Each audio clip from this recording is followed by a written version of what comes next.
আমি বোধহয় আপনাদেরকে বিপদেই ফেলে দিলাম। কি বিপদ? এই যে হুট করে এখানে চলে এলাম, মানে একটা উটকো ঝামেলা না। আপনার বাবা আসেননি?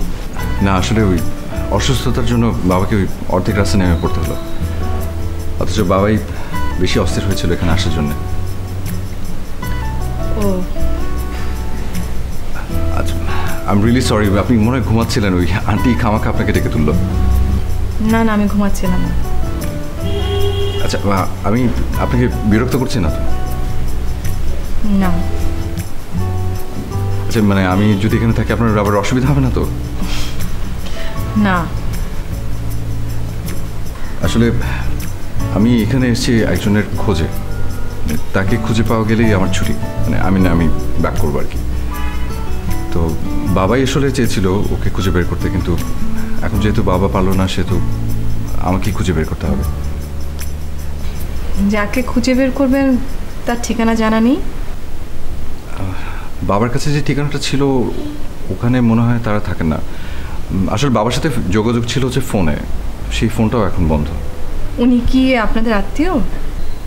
সোফার আই নো বাবার খুব ভালো ফ্রেন্ড। তাহলে তো বাবাও চিনতে পারেন। আচ্ছা, আপনার কাছে ঠিকানাটা আছে? দিন, আমি বাবাকে একটু দেখাই। হ্যাঁ, আচ্ছা, আমার কাছে আছে। ও, যেখানে অ্যাড্রেস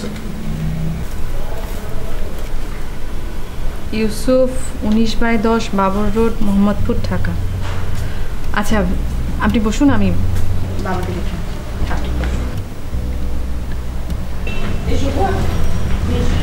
স্বপন, যাও, তোমার ঘর রেডি, ঘরে যেয়ে একটু ফ্রেশ হয়ে এসো। ওকে। তারপর সে খাওয়া দাওয়া করে একটু।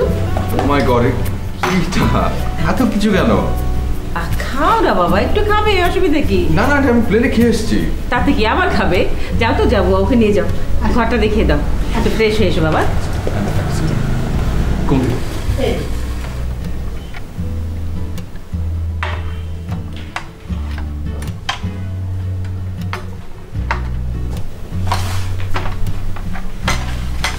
স্বপ্ন কোথায়? ও একটু ফ্রেশ হতে গেল, বসো, আসছি।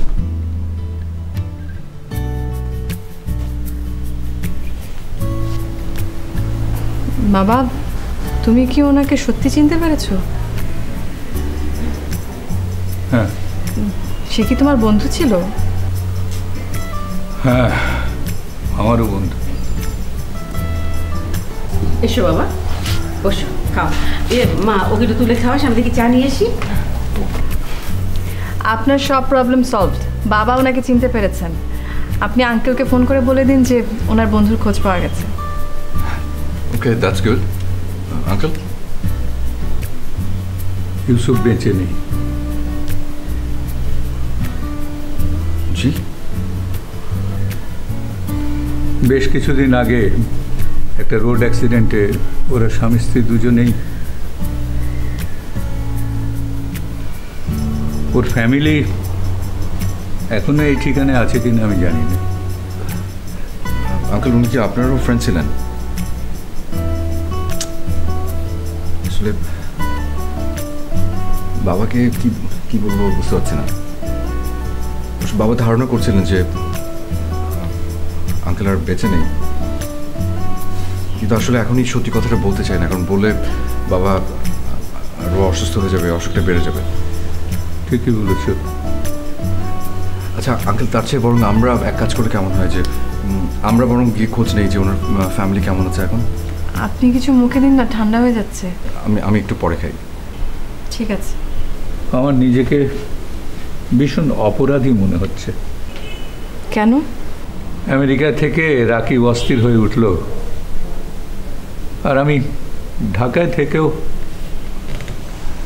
রাকিব একদিন আমাকে জিজ্ঞেস করেছিল ওর কথা, কিন্তু আমি কি বলেছিলাম মনে নেই। আপনি মনে হয় তখন বলেছিলেন যে আপনার সাথে যোগাযোগ নেই বোধহয়। আসলে আমি তখন জানতাম না যে ও মারা গেছে। কখন জেনেছো তুমি? ওর মেয়ে আমার কাছে চাকরির জন্য এসেছিল। তারপর? আমি সিভিটা রেখে দিয়েছিলাম। মেয়েটা আর আসেনি? আমি ওকে ফোন করব বলেছিলাম, কিন্তু আসলে করা হয়নি। আচ্ছা আঙ্কেল, ওই মেয়েটার নাম্বারটা কি আপনার কাছে আছে? খুঁজে দেখতে হবে। আঙ্কেল, আপনি যদি আমাকে একটু রাস্তাটা একটু চিনিয়ে দিতেন, আমি মানে নিজেই খুঁজে বের করতে পারতাম। না না না, তুমি একা পারবে না। বাবা আমি চিনি, আমি পারবো, আমাকে বলে দাও। ঠিক আছে, তুমি খেয়ে নাও, আমি আসি। একটু কি মুখে তোলা যায়? আমার আসলে এখন মানে ইচ্ছে করছে না। আপনি আসলে অনেক রাগ করে আছেন না?